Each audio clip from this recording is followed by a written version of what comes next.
Hello everyone, my name is explore Raja और मेरे इस चैनल में आपका स्वागत है। अगर आप चैनल में नए हो तो आपको पता नहीं होगा कि मैं ट्रैवल करता हूँ पूरी दुनिया और लास्ट एक साल में मैं ट्रैवल कर चुका हूँ 35 कंट्रीज। तो अगर आप ट्रैवल करना पसंद करते हैं और ट्रैवल वीडियोस देखना पसंद करते हैं तो मेरे चैनल को ज़रूर सब्सक्राइब कर देना। फिलहाल बात करते हैं यूएस वीज़ा के बारे में। उसके पहले बात करते हैं अपने पासपोर्ट के बारे में। अपना इंडियन पासपोर्ट सबको पता है कि बहुत वीक है और इस पासपोर्ट से ज़्यादा ट्रैवल हम लोग ट्रैवल नहीं कर पाते। हर कंट्री के लिए चाहिए हम लोग को वीज़ा। पर 2019 का मार्च में मैंने लिया था visa of United states of America B1 B2 tourist visa, जो मुझे मिल गया था 10 साल के लिए। और इस वीज़ा से सिर्फ मैं यूएस नहीं बल्कि और कई सारे देश, टू बी ऑनेस्ट टोटल 40 से 50 देश ट्रैवल कर सकता हूँ इस वीज़ा से बिना कोई एक्स्ट्रा वीज़ा लिए। अप्लाई किया था लास्ट ईयर मार्च में और मेरे पास ना ही था कोई जॉब, ना ही था हाई बैंक बैलेंस और ना ही था फ्लाइट टिकट्स। मेरे पास क्या था, मैं तब था एक रनिंग स्टूडेंट कॉलेज में, तो मैंने अप्लाई किया था as a student but not for a student visa. मैंने अप्लाई किया था for a travel B1 B2 visa क्योंकि मुझे ट्रैवल करना था। और वीज़ा पाने के लिए एक चीज़ बहुत इंपॉर्टेंट है जो आपको सबको जाननी चाहिए, ऑनेस्टी। यूएस वीज़ा का एक ही रूल है, आप सच बताओ वीज़ा आपको मिलेगा। अगर आप कुछ भी झूठ बताओगे तो आपका झूठ तो पकड़ा जाएगा ही, आपको वीज़ा तो नहीं मिलने वाला। उल्टा एक काला दाग पड़ जाएगा आपके ऊपर कि इस बंदे ने वीज़ा एप्लीकेशन में झूठ बोला था। तो अगर आप नेक्स्ट टाइम अप्लाई करोगे तो प्रॉब्लम होगी। तो बात करते हैं वीज़ा के लिए क्या क्या चाहिए। वेल, यूएस वीज़ा के लिए एक्चुअली कुछ नहीं चाहिए बस $160 जो कि होते हैं अराउंड 12,000 रुपये। आपको ऑनलाइन वेबसाइट में लिंक में डाल दूंगा और आपको $160 पे करना पड़ेगा। और कोई भी डॉक्यूमेंट्स नहीं मांगते यूएस वीज़ा वाले, सिर्फ लिख देते हैं ब्रिंग रिलेवेंट डॉक्यूमेंट्स। मतलब आपको जो लगे कि डॉक्यूमेंट्स चाहिए एक वीज़ा पाने के लिए आप वो लेके आओ। तो ये तो बहुत कन्फ्यूजन है क्योंकि ये एक ओपन कर देता है पूरा डायरेक्शन कि आप क्या ला सकते हैं। मतलब दूसरे वीज़ा में जैसे यूरोपियन वीज़ा में बोल देते कि होटल बुकिंग ये वगैरह वगैरह लाओ, यहाँ पे तो कुछ नहीं बोले, मतलब रैंडमली बोल दिया है। So it's very confusing. लोग कन्फ्यूज आते हैं कि क्या डॉक्यूमेंट लेके जाओ। मैं जब गया था अप्लाई करने के लिए, कुछ लोग गए थे इतने डॉक्यूमेंट लेके और कुछ लोग गए थे इतने बड़े बैग भर के डॉक्यूमेंट्स लेके। तो ऐसा भी मैंने देखा है, जिसने इतने डॉक्यूमेंट लिया उनका अप्रूव हो गया और जिनके इतने डॉक्यूमेंट्स थे उनका कैंसिल हो गया। तो शुरू से शुरू करते हैं। पहला, पासपोर्ट होना चाहिए जिसकी वैलिडिटी 6 मंथ से ज़्यादा हो। ऑफकोर्स आपके पास होगी, ईजी बात है। सेकंड आते हैं वीज़ा एप्लीकेशन पे। तो वेबसाइट में जाकर आपको फॉर्म फिलअप करना पड़ेगा पहले DS-160, और DS-160 का एक फॉर्म का कोड भी मिलेगा। DS-160 एक टोटल फॉर्म है जहाँ पे आपको फॉर्म फिलअप करना है। जहाँ आपको पहले ऑप्शन आएगा कहाँ से अप्लाई कर रहे हो। इंडिया में 4 जगह से अप्लाई होते हैं, कोलकाता, हैदराबाद, मुंबई और दिल्ली। ये सब 4 जगह आप जिसके भी नियरेस्ट हो आप कहीं से भी अप्लाई कर सकते हैं। आप अगर ईस्टर्न रीजन में हो तो आप कोलकाता से अप्लाई करोगे वगैरह वगैरह, साउथ में तो हैदराबाद, ये आपको पता है। नेक्स्ट आते हैं फॉर्म फिलअप। DS-160 में क्या क्या आता है, आपको पूछेगा कि आप इमिग्रेशन या फिर नॉन इमिग्रेंट वीज़ा अप्लाई करो। तो आप करोगे नॉन इमिग्रेंट वीज़ा क्योंकि आपको वहाँ पे रहना नहीं है, आपको बस यूएस जाके घूम के आ जाना है। By the way, US visa मिलता है 10 साल के लिए और आप वहाँ पे रह सकते हैं हर साल 6 महीने के लिए। मतलब एक साल में 6 महीना, फिर 6 महीना यूएस के बाहर रहो, फिर नेक्स्ट साल जगह फिर से 6 महीना रहो, फिर नेक्स्ट साल जगह फिर से 6 महीना रहो। मतलब टोटल 10 साल में आप 5 साल रह सकते हो 6 महीने के इंटरवल्स करके। तो फॉर्म फिलअप में फिर से आ जाता है कि सर ऑप्शन कि आप कब जा रहे हो, आपकी इंटेंटेड ट्रैवल डेट्स, ये सब आप एक एवरेज दो क्योंकि कोई फ्लाइट्स की ज़रूरत नहीं पड़ती है। तो आपकी जो मर्जी आप वो डाल सकते हो। इस एडवाइसेबल कि आप 3-4 महीने के गैपिंग में डाल दो कि मैं हाँ 3 महीने बाद जा रहा हूँ या फिर 4 महीने बाद जा रहा हूँ, ऐसे डेट्स डालो। फिर आपके इंटेंशंस कहाँ है और आपको क्या करना है ये सब लिखना पड़ेगा। फिर एक बहुत ही ट्रिकी क्वेश्चन आता है बाकी सारे इजी क्वेश्चन के बाद कि do you know someone in US। तो वहाँ पे आपको क्या करना है। आप लोग सोचते हैं कि अगर मैं बस कोई जान पहचान वाला नहीं हो तो मुझको वीज़ा नहीं मिलेगा। गलत। आपको वहाँ पे नो करना है। अगर आपके पास कोई हो, आपका अगर चाचा, भांजा, मामा, भैया कुछ हो तो आप मेंशन कर दो। अगर आपके पास कोई क्लोज रिलेटिव नहीं है तो आप सिंपली नो कर दो, क्योंकि अगर आप नो करोगे तभी चांसेस ज़्यादा है कि आप वापस आ जाओगे, आपके वहाँ पे कोई है नहीं। अगर आपके वहाँ पे कोई है तो आप हो सकते हैं कि उसके घर रह जाओ और वापस ना हो। तो मेरे पास कोई नहीं था तो मैंने लिख दिया था नो। पर एक जगह रहता है, आपको पूछते हैं स्टार मार्क में, मतलब इंपॉर्टेंट, वहाँ पे आपको लिखना पड़ेगा योर एड्रेस इन US। पर आपका तो US में कोई एड्रेस ही नहीं है तो आप कहाँ जाओगे।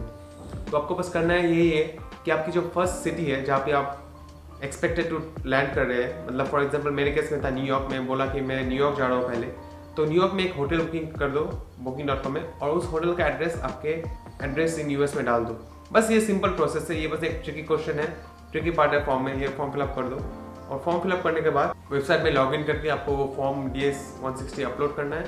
अपलोड करने के बाद पेमेंट करना है। पेमेंट होगा वाया मनी ट्रांसफर। SBI के मेरे अकाउंट से मैंने कर दिया था, ईजी था। और अकाउंट ट्रांसफर के बाद कोई कोड मिलेगा, फिर कोड डालने के बाद आपको 2 अपॉइंटमेंट शेड्यूल करनी है।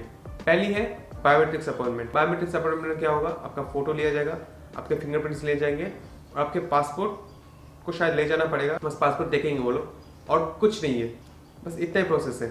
फिर उसके 2 दिन बाद आपको जाना पड़ेगा, 2 दिन या फिर नेक्स्ट दिन आपको जाना पड़ेगा मेन कंसुलेट में, जहाँ पे होगा आपका रियल इंटरव्यू। तो इंटरव्यू के दिन मेरी तो फट गई थी, सच में फट गई थी। मेरा अपॉइंटमेंट था सुबह के 9 बजे। मैं नहा धो के फ्रेश कपड़े वपड़े पहन के चला गया, शेव वेव करके, कि चलो भाई। ऐसा लग रहा था कि ज़िंदगी की सबसे बड़ी जॉब इंटरव्यू है, ये अगर लग गई तो लाइफ सेट है। पर एक चीज़ माइंड में था कि पैनिक नहीं होना है, क्योंकि पैनिक हो गए तो गया हाथ से वीज़ा। लाइन में बहुत जन थे। It is not important to know English. आप रीजनल लैंग्वेज में इंटरव्यू दे सकते हैं, जैसे कि बंगाली या फिर हिंदी। ऑफकोर्स आप कोलकाता में अप्लाई करके तमिल वाला इंटरव्यू नहीं दे सकते, आप रीजन वाइज रीजनली इंटरव्यू दे सकते हैं। आप समझ जाओ बात मेरी। तो इंटरव्यू का प्रोसेस होता है, बहुत चेकिंग करके कुछ नहीं अलाउड होता है। एम्बेसी के अंदर से अलाउड होता है पासपोर्ट और डॉक्यूमेंट्स। इनफैक्ट फ़ोन में अलाउड नहीं है, फ़ोन वगैरह, घड़ी। इनफैक्ट मैंने घड़ी भी मुझे बाहर एक टपरी में रखना पड़ा। ये सब जमा करके सब डॉक्यूमेंट्स लेके जाना पड़ता है।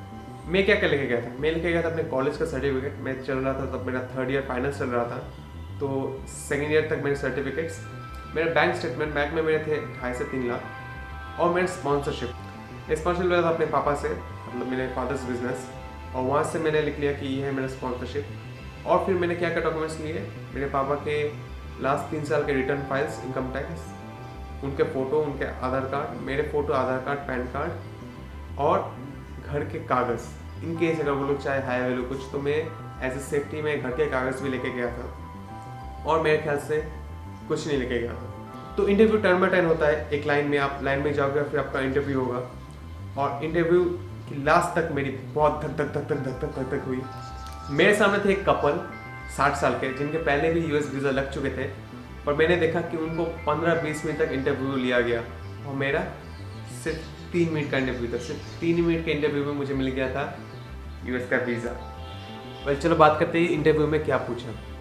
मैं इंटरव्यू काउंटर पे गया, एक आदमी था, मैंने अपना पासपोर्ट जमा दिया, और वो अपने कंप्यूटर में मेरा पासपोर्ट नंबर डाल के कुछ देख रहा था। फिर पहला सवाल, US क्यों जा रहे हो? मेरा सीधा जवाब, जो कि था सच, मैं US घूमने जा रहा हूँ। फिर सीधा सवाल आया, क्यों घूमने जा रहे हो? मैंने बोला क्योंकि मुझे देखना है आपका देश अच्छा है। उसने पूछा कहाँ जाना है? मैंने बोला मैं न्यूयॉर्क जाऊँगा, वहाँ से मैं न्यूयॉर्क 4-5 दिन घूमने के बाद जाऊँगा नायग्रा फॉल्स देखने। नायग्रा फॉल्स देखने के बाद मैं जाऊँगा वाशिंगटन, और वाशिंगटन के बाद मैं फ्लाई करके चला जाऊँगा ऑरलैंडो, जहाँ पर मुझे देखना है केनेडी स्पेस सेंटर।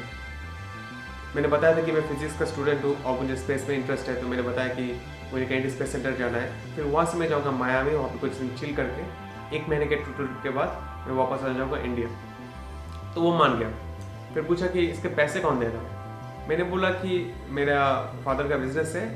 बोला क्या चीज़ का बिजनेस है? मैंने बोला कि ऐसे ये चीज़ का बिजनेस है, और उस मेरे को कंप्लीट भी करने नहीं दिया। बोला ठीक है। फिर मेरे को पूछा कि US में कोई जानने पहचान वाला है क्या? मैंने बोल दिया नहीं, मैं अकेला हूँ, अकेला घूमता हूँ, सोलो ट्रैवलर। फिर उसने पूछा सोलो ट्रैवलर कहाँ कहाँ घूमे हो? फिर मैंने बताया मेरा लास्ट ट्रिप था मलेशिया, सिंगापुर, फिलीपींस, और फिर मैं गया मकाओ, भूटान। फिर उसने सुना ही नहीं, बोला ठीक है चुप रहो। फिर 30 सेकंड के लिए वो चुप रहा। मेरे को बहुत डर लगा कि ये तो साला नहीं देगा मुझे वीज़ा, ये मेरा कोई पूछ ही नहीं रहा। फिर मेरे पास सिर्फ सोचने के लिए 10-20 सेकंड था। मैं बोला अच्छा मैं बैंक्स के कागजात लाया हूँ कि मेरे रिटर्न फाइल कितने हैं या फिर मेरे बैंक अकाउंट में कितना पैसा है, आप देखना चाहोगे? उसने बोला नहीं, ये सब मत दिखाओ। फिर मेरे को लगा अरे यार ये तो ऐसे भी नहीं देगा वैसे भी नहीं देगा, इसको मेरा डॉक्यूमेंट्स देखना ही नहीं है। फिर बुलाया कि ऐसे कैंसिल कर दे। फिर वो 10 सेकंड के लिए कंप्यूटर में कुछ देखा, फिर बोला okay your visa is approve, और मेरा पासपोर्ट ले लिया और बोला you can come after a week and collect. और फिर मुझे यकीन ही नहीं हुआ। मैं बाहर निकला, गेटमैन को पूछा भाई थोड़ा काटो मुझे, क्यों? मेरा वीज़ा अप्रूव हो गया, ऐसा भी होता है क्या? फिर बोला कि तुम्हारा पासपोर्ट ले लिया? बोला हाँ मेरा पासपोर्ट ले लिया। हाँ ठीक है, तो वीज़ा अप्रूव हो गया, आओ 3-4 दिन बाद जब आएगा तब वीज़ा कलेक्ट कर लेना। इतनी खुशी हुई मुझे वीज़ा मिलने के बाद, और फिर मुझे मिल गया था 10 साल के लिए वीज़ा, जिसे मैं ये नहीं यूज़ करके ट्रैवल किया अल्बानिया, मोंटेनेग्रो, कोसोवो, बॉस्निया, फिर अर्जेंटीना, चिले, और फिर मैं जाने वाला था Peru, Colombia, Panama, Costa, Honduras, Mexico, पर कोविड की वजह से नहीं हो पाया। कोई बात नहीं, पर यूएस वीज़ा तो मिल गया, इससे मैं कभी भी ट्रैवल कर सकता हूँ। अब कुछ टिप्स बता दो आप लोगों को। पहली बात, अगर आपको इमिग्रेशन करना है इलीगली तो ये वीडियो अभी छोड़ दो और इसको डिसलाइक लिख के चला जाओ। प्लीज़ इलीगली इमिग्रेट मत करो, ऐसे हम लोगों को, नॉर्मल ट्रैवलर्स लोग को बहुत प्रॉब्लम होता है वीज़ा पाने के लिए। मैं जब बोलीविया में था तब मुझे देखे कुछ पाकिस्तानी, कुछ इंडियंस जो बोलीविया में आके by road Mexico, Panama, Costa Rica ये सब करते हुए यूएस जाना चाहते हैं। यूएस जाने के लिए इतना क्या है भाई, इंडिया में रहो, घूमने के लिए जाओ, घूमने के लिए वीज़ा लो, उसको यूज़ करके कई जगह घूमो। ऐसे इलीगली इमिग्रेट मत करो, ऐसे इमिग्रेशन के बारे में सोचना भी मत। बाकी टूरिस्ट वीज़ा अच्छा है, 6 महीने आप रह सकते हो, पर आपको 6 महीने रहना नहीं है, पर आप इसको यूज़ करोगे अलग अलग कंट्रीज़ में। तो कुछ अगर मैंने वीडियो में मिस कर दिया तो आप मुझे कमेंट में पूछ सकते हैं, या फिर मेरे इंस्टाग्राम में डीएम कर सकते हैं EXP राजा। अगर कुछ डाउट हो तो मैं आपको सॉल्व कर दूंगा फॉर श्योर। और अगर ये वीडियो अच्छा लगा आपको, अगर ये वीडियो हेल्पफुल लगा तो इसे एक बार लाइक और शेयर कर दीजिए, क्योंकि यूएस वीज़ा पाने के लिए सबका मन होता है। अगर मैंने आपके लिए थोड़ी भी हेल्प कर दी हो यूएस वीज़ा पाने के लिए तो इस चैनल को ज़रूर थोड़ा प्यार देना। फिलहाल मिलते हैं अगले साउथ अमेरिकन वीडियोज़ में।